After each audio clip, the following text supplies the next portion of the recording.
banal. Una cagada històrica. No m'agrada gens que les bicis vagin pel mig dels cotxes.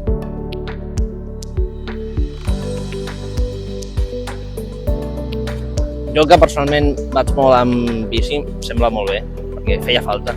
Sí, i així, no sé, es connecta més la part central com del poble amb aquí, al Molí.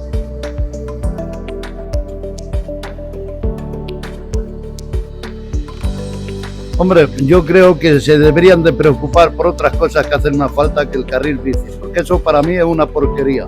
Lo veo una buena iniciación para fomentar a ir en bicicleta. Yo soy partidaria de esto y me gusta mucho cómo está distribuido.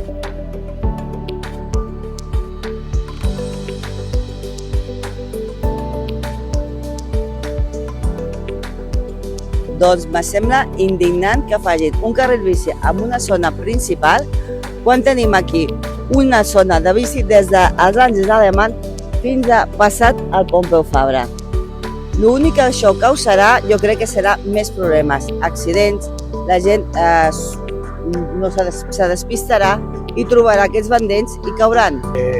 Luego cuando vayamos a bajar a los chavales, pues no hay sitio donde aparcar, dejarlo un momento ni nada.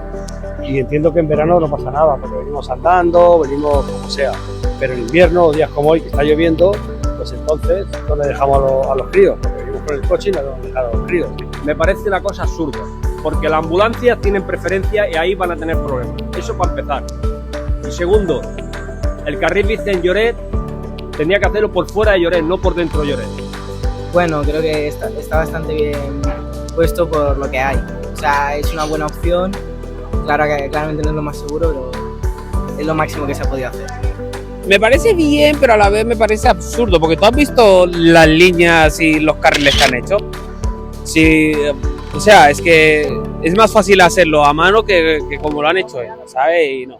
Me parece perfecto que haya carril bici, pero que dejen a los patines, porque me han quitado el carnet.